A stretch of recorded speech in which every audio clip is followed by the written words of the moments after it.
Ahojte poslucháči Skvertelku. Moje meno je Branislav Pap a vítam vás v ďalšom rozhovore. Dnes sa budeme rozprávať s Martinom Vlnkom. Martin, ahoj. Ahoj, čau.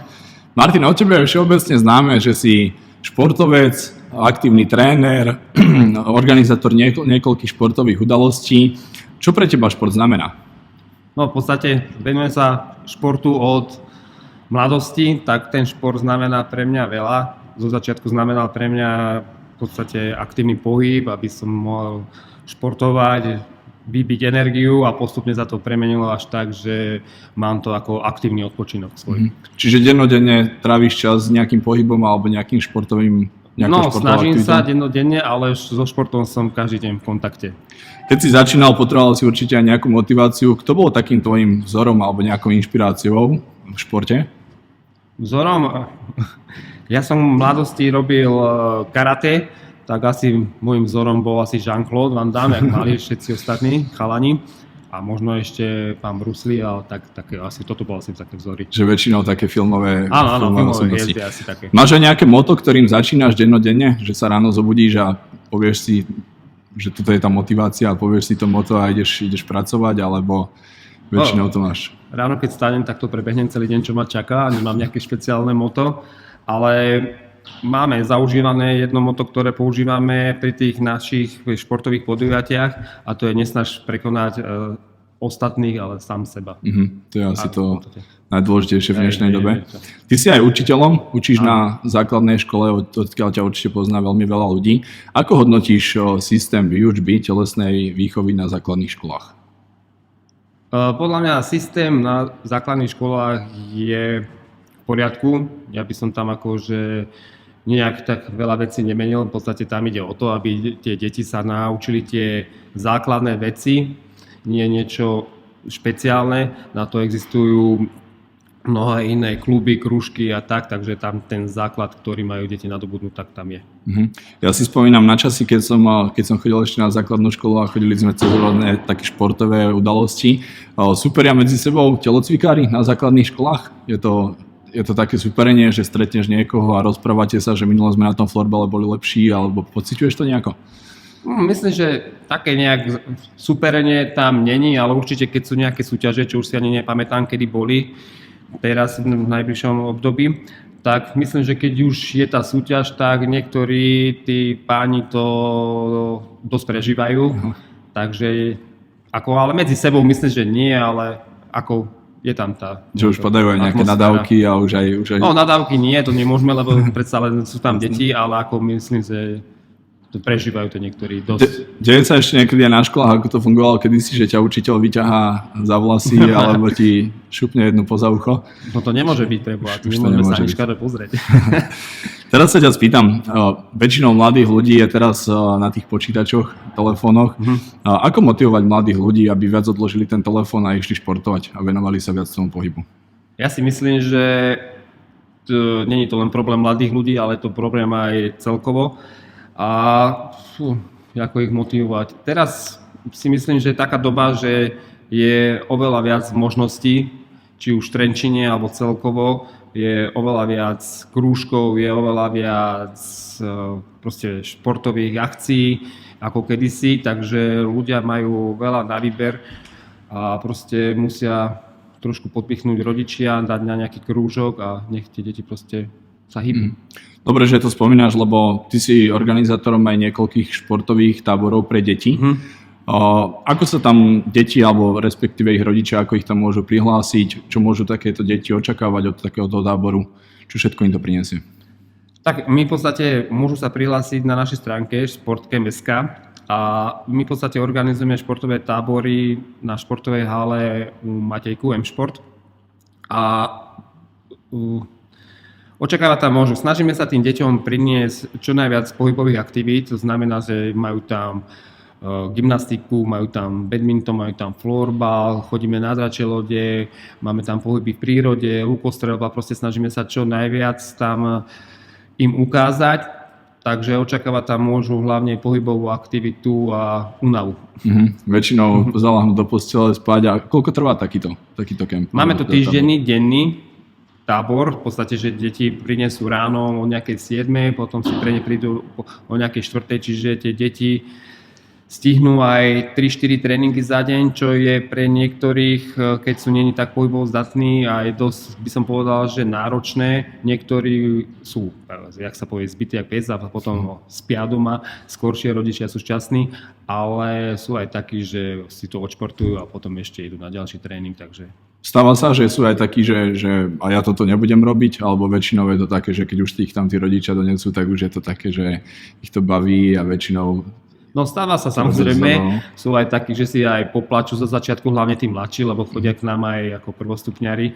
Takže sú aj také, sú aj slzy sem tam, ale to je zriedka prvý deň a potom už je to všetko v poriadku. Že už je to v pohode, dajú nejaké odmeny.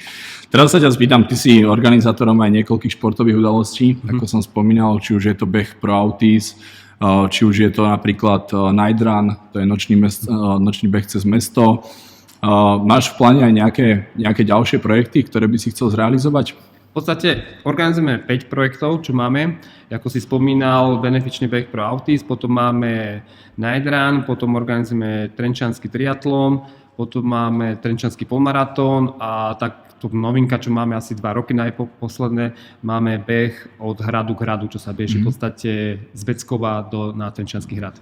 Si väčšinou organizátor, alebo sa aj do toho zapájaš, že súťažíš aj ty? Či nedá sa to Ja asi? som ani v podstate, myslím, že ani na jednom svojom podujatí ešte nebol akože účastník, ale asi by som mohol niečo vyskúšať, ale v podstate, keď tam treba tie veci, niečo sa stane, alebo čo a budem sa tam pobehovať po trati, tak radšej budem v cieli čakať. Je to asi aj náročné. Na to aj nadviažem. Je to veľmi náročné zorganizovať takúto udalosť, predsa len ten pohyb ľudí a tak ďalej, že všetko tú organizáciu. A ako vám vedia ľudia po prípade pomôcť, či už sú to dobrovoľníci alebo nejakí partneri, ako sa vedia do toho zapojiť? No, na tieto podujatia samozrejme budeme radi a uvítame nových a nových partnerov, lebo finančne koľko my získame peniazy, toľko taký ten pretek kvalitný môžeme spraviť. Snažíme sa to vždy urobiť čo najlepšie, ale najväčší problém, čo vždy máme s organizátormi, čiže niekoho postaviť na trať, to je asi také najväčší problém zohnať, takže určite keby sa našli nejakí dobrovoľníci na trať a navigátori, tak to by nás len uvítalo. Väčšinou je to aj dobré, lebo ja sa tiež zúčastňujem niekoľko tých behov a je to také dobré, keď tam vidíš takú známú tvár, ktorá ťa pozbudzuje, motivuje, aby si to dobehol úspešne do cieľa. Organizuješ, ako som spomínal, night run, je to nočný beh cez mesto. Aká organizácia tomu predbieha? To znamená, že čo všetko musíte odkomunikovať po prípade na mesto, aká je spolupráca s mestom, aká je tá organizácia počas samotného behu? Už to v podstate organizujem 8 alebo 9 rok, tieto podujatia. Takže už viem v podstate aj na meste, že na ktoré dvere mám zaklopať. Tie začiatky boli v podstate také ťažké, ani som nevedel, ani oni nevedeli, že kde, čo a ako mám vybaviť, lebo v podstate som bol taký, že prvý v Trenčine, že ktorý robil také, že v meste nejakú takúto športovú akciu. Takže to bolo také, že náročnejšie, ale teraz už v podstate už vieme, že čo a ako, kde máme hneď prvé vybaviť veci. Takže je to oveľa jednoduchšie. S mestom máme spoluprácu tak, že ten night run a Trenčiansky polmaratón organizujeme v spolupráci s mestom Trenčín, čiže oni nám pomáhajú zabezpečiť, keď niečo potrebujem, tak sa snažia mi vyhovieť. Čo sa toho týka organizačne nachystať, tak je toho ako viac. Potrebujeme povolenie, aby sme mohli byť v meste, potrebujeme povolenie, aby sme mohli prebehnúť cez nejaké cestné komunikácie, že či tady sa môže bežať, takže hlavne toto ako organizačne ako Takže prvá pomoc, alebo možno mestská polícia a tak ďalej. Väčšinou sú tie behy aj dosť náročné, to znamená, že... Prvá pomoc samozrejme musí byť, lebo človek nikdy nevie, keď je to fakt, že náročné, niektorí fakt, že sú amatéri a idú tam hneď na taký náročný beh, že čo to s nimi spraví, takže prvá pomoc je akože povinnosť, aby tam bola. A mestská polícia sa nám snaží takisto vyhovieť a pomáhať pri organizácii, hlavne ako obmedziť tú premávku aut, keď sa beží cez cestné komunikácie, a takisto nám dosť pomáha aj dopravná polícia. Super, tak verím a teším sa aj teraz na ďalší ročník. Verím, že sa všetko podarí podľa plánu a... No dúfam aj ja, lebo už sme mali teraz tie také obmedzenia, takže sme to organizovali tak iba, že v podstate na kolene, že v podstate nie v meste, ako sme nebehali a behali sme po Hradzi, kde bolo také, že jednoduchšie to zorganizovať. Videl som, že sa niečo menilo, pravda, že tá trasa ako bola pred 2 rokmi, tak sa to trošku popravilo. Z akého dôvodu, vieš nám aj možno približiť alebo povedať? No dôvod bol taký, že v podstate vzhľadom k tomu, že boli obmedzenia a sme mali tu ten COVID, tak sa nemohol napríklad, najprv sme museli zorganizovať tak, že musel byť organizovaný formou časovky. To znamená, že mohli štartovať 5 ľudia, potom 5 ľudia a tak po nejakých úsekoch. A to sa nedá zorganizovať v meste po cestných komunikáciách, lebo to proste nemôžeme uzavrieť mesto na 2 hodiny, lebo ľudia by ešte viac nadávali ako predtým. Takže... To má motivovať rýchlejšie bežať. Áno. Takže sme to museli zorganizovať tak, že sa bežal v podstate po hrádzi, kde nechodia auta, takže muselo to byť takto spravené. Pre niektorých bežcov možno aj nepríjemné, že bežia tú istú trasu. Niekto to nemá rád, že sa otočí a zase si predstaví, že čo... Trasa nebola v podstate rovnaká, okay. Ale v podstate sa bežalo, že po hrádzi sa bežalo z jednej strany, po hrádze sme bežali, potom preveli cez most a potom po druhej strane hrádze a potom napríklad na hrad, takže tak. Tak teším sa, verím, že sa nájde čo najviac priaznivcov športu a že sa do toho zapoja, či už ako dobrovoľníci alebo partneri. Čo sa týka tvojej kariéry, na ktorý moment najradšej tak spomínaš? To teraz ma nič ani nenapadá, že na ktorý radšej možno spomínam. Akého takého športovca si trénoval, ktorý sa možno, ja neviem, či už vyhral Ligu majstrov, možno v NHL získal nejaký prestížny titul, alebo už je to na som teba. Spolupracoval dávnejšie, ešte keď boli chalani mladí, tak som spolupracoval v podstate aj s Marianom Hosom, sme zorobili túto letnú prípravu, aj s Marianom Gáborikom, aj s Tomášom Kopeckým sme takto spolupracovali. Aká bola s ním spolupráca? Bol si na nich tvrdý, alebo sťažovali sa, že si niekedy moc tvrdý na nich, alebo... Tak spolupráca bola taká, že oni v podstate odmakali to, čo potrebovali a to už boli hotové diamanty. Ja už som tam veľa roboty nerobil, to ja som povedal a to už... Tak diamanty vznikajú pod tlakom? Áno, ja som len udržoval lesk v podstate. Hej. Ty si spomenal, že sa moc nezúčastňuješ tvojich pretekov, ale aký bol tvoj taký najťažší pretek, ktorého si sa v živote zúčastnil, alebo ktorý si absolvoval? Ja keď som začal behávať, ja som nikdy, keď som bol mladý, nebehával, aj na školu mi to robilo problémy, ja som to nenávidel, vytrvalostné behy, ale v podstate potom, jak už začal som pracovať, tak som to bral ako aktivito počínať, tak jak som hneď začal behávať, tak som sa prihlásil hneď na Košický maratón.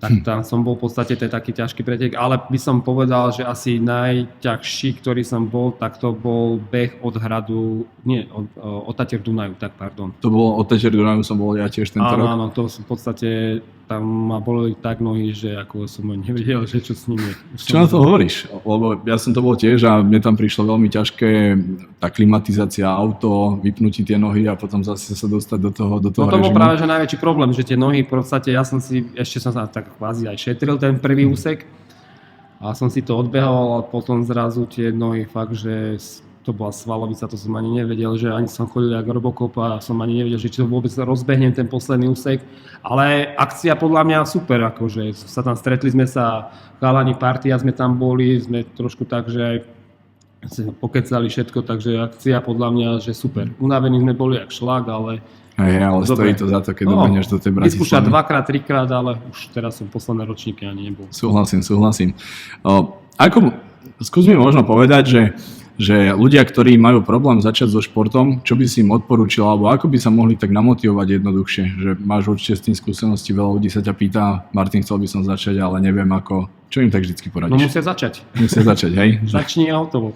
A vieš, im aj odporúčiť možno, že aký šport je najlepšie si vybrať, alebo že čo im povieš, takže začni behať, alebo začni proste športovať. Tak ono to záleží od viacero veci, napríklad čo ten človek, či má zdravotné problémy, či nemá zdravotné problémy, akú má športovú skúsenosť predtým, že či niečo športoval, že aké má ciele, tak podľa toho asi. Ale ja viac menej, keď niekto príde za mňou, tak ja väčšinou vo fitness centre a pri tom, keď ešte chce niečo najvyššie robiť, tak potom sa dohodneme, lebo treba nájsť, čo ho bude baviť a tak. Presne na to narážam, lebo si aj osobným trénerom, to znamená, že stretávaš sa naozaj s veľmi veľa ľuďmi. Prečo je dobré si vybrať osobného trénera, dobrého, skúseného osobného trénera? No, tak vieš, lebo väčšinou niekto možno aj začne a niektoré tie cviky určite, keď si aj ty vo fitku, tak vidíš, že robia zle. Trápi ťa to tak, alebo ich niekedy aj tak usmerníš, alebo... Niekedy áno, samozrejme usmerním, ale tá otázka, čo si povedal, je dobré si nájsť dobrého trénera, lebo je to teraz taký viac menej boom. Veľa sa športuje nejako predtým roky, tuto v Trenčine. Takže je to taký boom, každý už má v podstate trénera, už vo fitku už máme vždy nejakých 4-5 trénerov. Tí tréneri, podľa mňa, čo sú v Trenčine, takže však sú, všetko je podľa mňa v poriadku, sú dobrí, takže treba len začať a treba si vybrať, akože, ktorý komu ako vyhovuje. Je to ako spomínaš, lebo ja si pamätám, ľudia chodili len do fitka, klasické činky, potom začal prichádzať ten crossfit, začali prichádzať rôzne štýly. Na to máš aký názor? Že niekto hovorí, že crossfit je taký, že nezdravý, hej, že tam ideš v tom tempe a moc nedávaš pozor na tú techniku. Ja si myslím, že treba nájsť takú, že správnu rovnováhu celkovo, aj v tom cvičení celkovo. Ja mám tiež si sem tam zacvičený ten crossfit, ale netreba to preháňať, že proste veľa ľudí ako má dobrý pocit, keď sa zničí na tréningu, ale netreba sa ničiť 6 krát do týždňa. Lebo proste že takto kombinovať, striedať. Je to tak kombinovať. Ale teraz aj tie funkčné tréningy, nejaký ten stretching, všetko, takže to tak miešať. Aj to je tiež, že ako začať už len tým stretchingom, keď niekto začne, tak to už je obrovská pridaná hodnota. Áno. Na to si ja spomínam, že som bol poskracovaný a s tým som mal najväčší problém. Keď sa už rozprávame teraz o tom, o tej možno aj prejdeme na tú regeneráciu, ako najradšej oddychuješ, relaxuješ, regeneruješ, lebo niekto relaxuje najradšej popri športe, že si tam vypne tú hlavu, ale ty keď máš toho športu dosť počas dňa, tak aká je tvoja taká najobľúbenejšia regenerácia? No, jak som ti spomínal na začiatku, tak v podstate už ten šport tiež mám ako regeneráciu, akože idem si zacvičiť, ale ako nerobím tak, že sa úplne zničím alebo niečo, takže v podstate aj tým športom oddychujem a moja regenerácia tiež, keď si večer naliem pohár vínka a proste si vyložím nohy a Hej, že už pozrieš možno len nejaký dokument a tak.